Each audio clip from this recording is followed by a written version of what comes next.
Okay, geometry. I've got a formative here for Unit 10. It's the second formative.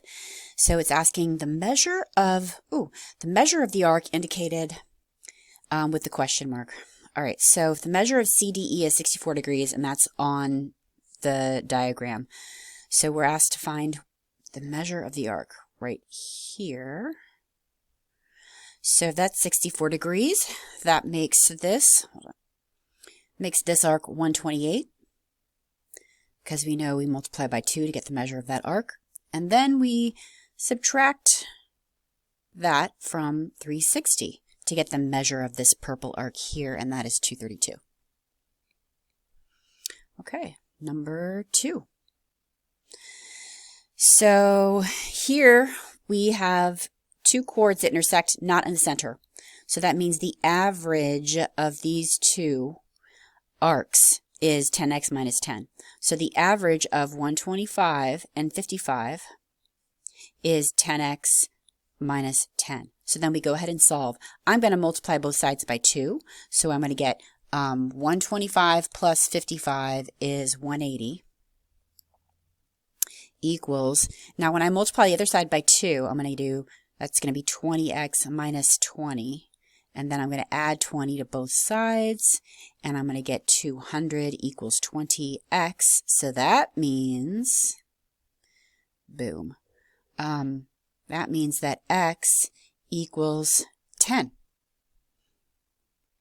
So now the measure of GDL, angle GDL, let me see, GDL, okay, that should also be 10x minus 10, and we know that x is now 10, so 10 times 10 minus 10, that's 100 minus 10. I'm getting 90. 90 it is. Number 3. Okay, this is the outer arc minus the inner arc, which is given to us. So nice. I love it when they give them those numbers. Divided by 2, it should give you the measure of the angle. So let me bang that in the calculator. 145 minus 65. Press enter. Because remember, there's a parentheses around every numerator and every denominator. Okay, you got to tell the calculator that. So I'm getting 80 divided by 2, so I'm getting 40. Boom. Number 4. So this is kind of hard to read, but this is the measure of this segment here, and we are multiplying 10 times x minus 3 should equal 6 times 15.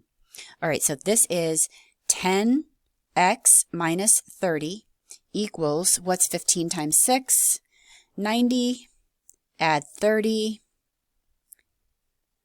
10x equals, what is that, 120?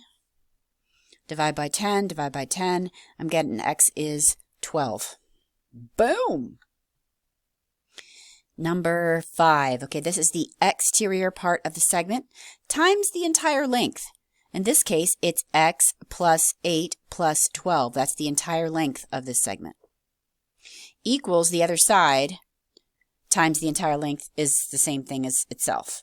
So it's 18 squared. So now this is, I'm going to rewrite this as 12 times x plus 20 equals 18 squared.